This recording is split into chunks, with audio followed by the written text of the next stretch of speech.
RSI, relative strength indicator.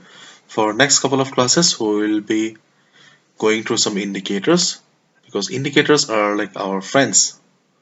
So let's understand what are the indicators and what is RSI. So RSI indicator is a popular momentum oscillator which was developed in the year 1978. RSI provides technical trader signal about bullish and bearish price momentum, and it is often plotted beneath the graph of an asset's price. An asset is usually considered overbought when the RSI is above 70% and oversold when it is below 30%. So let's try to find out how does RSI look like. So this is a chart of Bitcoin USD, and this is the usual candlestick chart, and just below the candlestick chart we have got the RSI indicator. So this is this level is the 70 and this is the 30 level. Below 30 is considered as oversold and above 70 is considered as overbought level. Okay, so whenever market will reach the oversold territory or oversold zone, then market will go up from there, and whenever market will reach the overbought zone or overbought territory, market will come down. It may or may not be trend reversal, but it usually takes rest and come to the normal zone. Okay, let me show you chart. Here you can see here when the RSI was above 70, RSI was above 70, and after that it started going down a little, and when it reached the normal zone again it started going up. Here also when RSI was above 70 or RSI was oversold, it came down. RSI was oversold, overbought, it went down. RSI overbought, went down. RSI overbought, RSI was overbought, went down.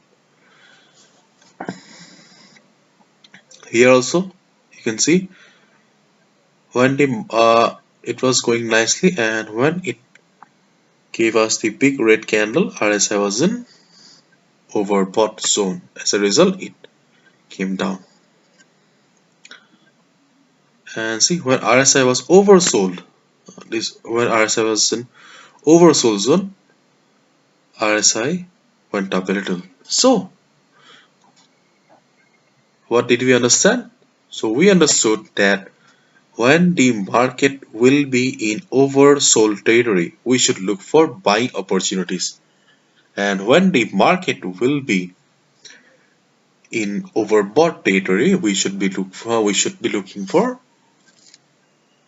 shorting the market or selling opportunity. But if the market is trending like this, if the market is trending, then what should we do? We should look for buying opportunities at lower level. So before placing the buy order, always look that the particular currency pair or stock or whatever, it should not be on the overbought territory. If you're buying an asset, it should not be on the overbought territory, otherwise it will go down.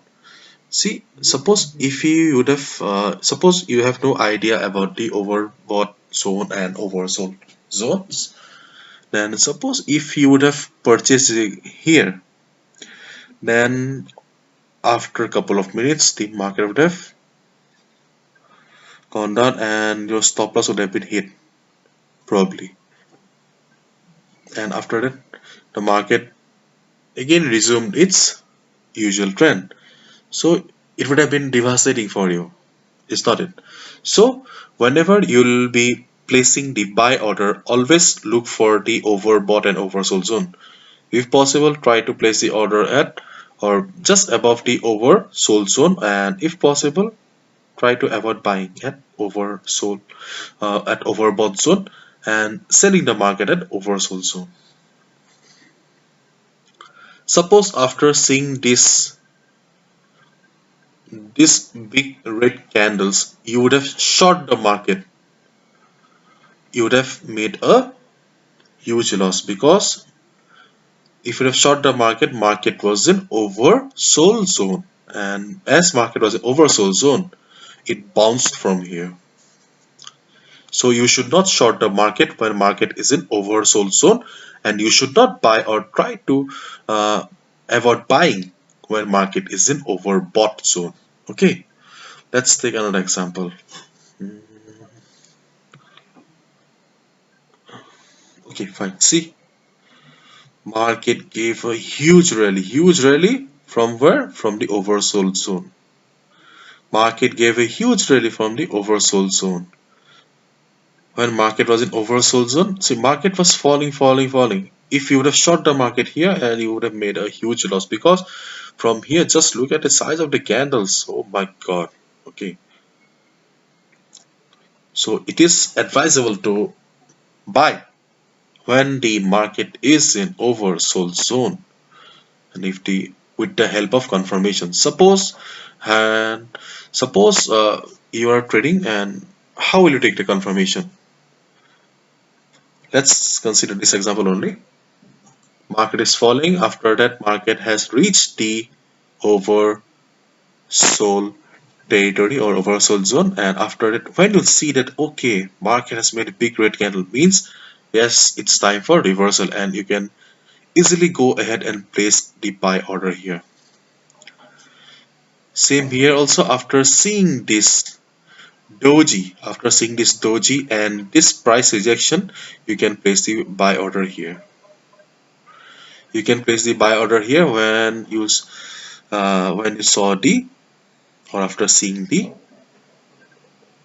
doji. Sorry. So this is how you can use RSI indicator to help you with the trading decisions. Market fell, but market was not in overbought territory, but market had a huge resistance here. You can see market had a huge resistance. Yes, I have already discussed about the concept of support and resistance. Hopefully you remember, and you also know the importance of support and resistance. So you can also short the market here without looking at the RSI.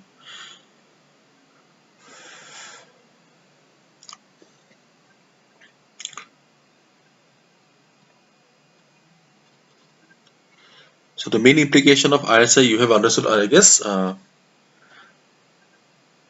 not buy when the RSI is in overbought zone, and do not sell when the RSI is in oversold zone. And if the RSI is rising, the market, you can also see the market is also rising. When the RSI is falling, the market is also falling. You can easily compare these two charts, so you'll get a fairly good idea how does RSI work.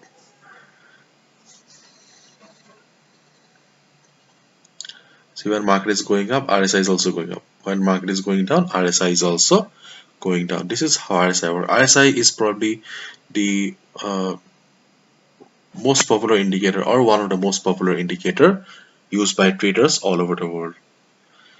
This is how RSI works. Thank you so much.